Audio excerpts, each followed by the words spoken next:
internet. Recently I've moved house, hence the new filming location. I've had no Wi-Fi and I barely get signal out here, so it's been a bit of a nightmare.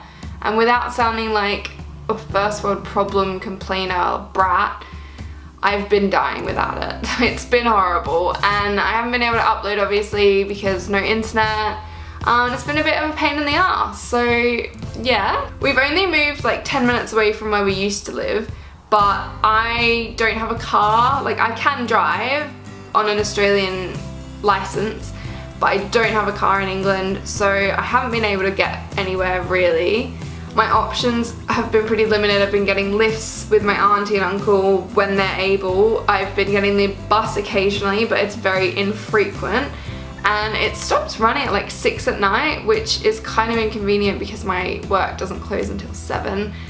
So it's just been a bit, and I've been kind of considering getting a car, so that might happen. I've also had to stay at my friend's house, my boyfriend's house a few nights a week because they live closer to work, or they can give me lifts to work, so it's more convenient. But I do feel like a bit of a freeloader and like a gypsy having to keep moving between all these houses. So hopefully I will get a car, but until then I basically have to keep being a gypsy. And I wanted to be able to be spontaneous still. Like, I didn't want to go to work one day and then someone say to me like, let's go do this or come stay over tonight, and I couldn't because I didn't have stuff on me. And like, obviously before I could just walk home and get stuff and like come back to town, but now I can't just pop home casually. So I've been staying at people's houses all the time, and I kind of just always have to be ready to last minute be like, yeah, I'll stay over, or like, can I stay? But I wanted to be able to be spontaneous, so basically I've gotten to the point where I've absolutely nailed this always ready overnight bag. Like, it's not a huge suitcase or a huge bag. I would say it's a minimalist, and I'm gonna use that word lightly because you might look at it and be like, is it though? But a minimalist overnight bag, basically. It's a bag that is always ready to stay overnight if I have to at someone's, and I mostly have everything I need in there that I can just carry on me at all times, because you never know what's gonna pop up. And I thought that, that would be something interesting to share if you're in a similar situation, or if you just wanna kind of be prepared with everything in your bag. So first up, the bag I take it around in is just my handbag, just my kind of day-to-day bag, and it encourages me to take less, so I quite like taking it. I have a little clear zip-up bag from MAC that I put all my toiletries in. I did go to zip it up the other day and got to about here and it kept going, so that came off. That wasn't a good time. And in my toiletries bag I have a deodorant, a mini pot of coconut oil which I use for moisturizer, a spare toothbrush because I didn't want to have to carry around my electric toothbrush and have to always like remember, oh, it's in my bag, I'll have to go get it. Like, when I'm home I have to remember to get it out of my bag, and then when I leave I have to remember to pack it. So I decided I'd have 2 separate toothbrushes, one for the overnight bag and one for home. I've got a mini hairbrush because my hairbrush is massive, and I just had this mini one from Tresemme which I thought was perfect, so that goes in there. I've also got a perfume. I've got makeup removing wipes, spare hair ties, my razor when I can remember it because you never know, and some emergency girl things for, again, when you just never know. I've also got some painkillers and some tissues in there. Then I've got my, again, minimalist makeup bag, which I basically have this huge bag of makeup, and I do like experimenting and changing up my makeup look day to day.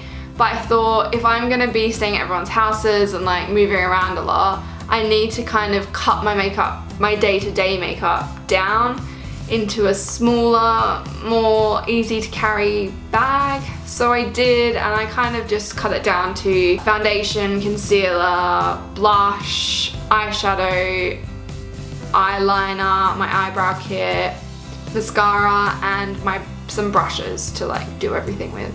And that's actually been alright. I add a few things here and there, or I take things out and swap them around, and it's worked really well so far, so that's been good. I also always have to carry my work uniform and my work stuff because the idea of me staying at people's houses is to get to work, so obviously I need work stuff. And that's basically just my name badge, and my uniform I'll either be wearing or I'll just, yeah, shove a shirt in. I've also got the option of wearing trousers or skirt and tights to work, and so what I do is wear a black skirt and tights, and then for clothes, when say I'm working a Friday night or Friday and then I'm staying over my boyfriend's Friday and we're doing something Saturday, all I really have to pack is a top to go with the skirt, because I quite like wearing high-waisted skirts and tights with things anyway, and I have so many shirts that go with that, so it makes packing less because I don't have to pack jeans and other bottoms and other shoes. I can just wear my work shoes that are black, my tights and skirt, and a top. So I might just pack a few tops so I can mix and match and decide on the night. Sometimes I do bring my jeans if I know I'm going to be going out or something and I want to wear jeans, but most of the time it's quite easy and I can just pack in a few tops and know that they'll go with my work skirt. I leave some stuff at work, like my work shoes and my apron. I tend to just leave them on this shelf at work because I know that I'm always going to need them at work, and if I want to wear some other shoes I can just come to work in other shoes and change at work, so that works out quite well. I also leave a bag of porridge there so that when I'm staying at these people's houses I don't have to keep scabbing food off them. I can just have breakfast once I get to work. Other clothes that I bring, obviously I take spare underwear because I don't think there should be it, because there should just be self-explanatory. I sometimes bring pajamas or like just something comfy to wear, but if I'm trying to be like super minimalist I won't, because I can usually just like borrow comfy clothes off my friend or off my boyfriend and just wear their clothes. I also usually have my coat and a jumper just for work, and like then if it's cold I just have a coat and I wear them so I don't have to pack them. Always have my chewing gum, like a huge tub of spearmint in my bag.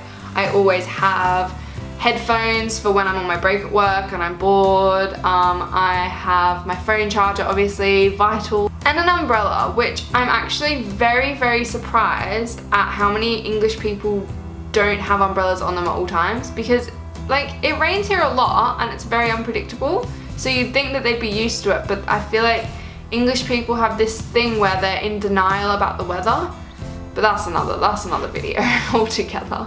Obviously then there's stuff like showers, stuff like shampoo, conditioner, washing stuff, towels. I obviously just use stuff at my friends, my boyfriends, and they're quite generous in lending those to me. And I feed myself where I can. I sometimes take lunches on days I know I'll be home the night before so I can get a lunch. And yeah, that's my ultimate overnight bag. So although it is very inconvenient at the moment, I'm hoping to get a car soon. But it has been quite fun having these little sleepovers and having to have this ultimate overnight bag. Let me know in the comments what you would have in your overnight bag, or if I've forgotten something. I've also done a blog post on my ultimate overnight bag with just pictures and kind of goes into more depth. If you want to check that out, I'll leave the link in the description. Thank you as always for watching, and I'll see you in my next one. Bye!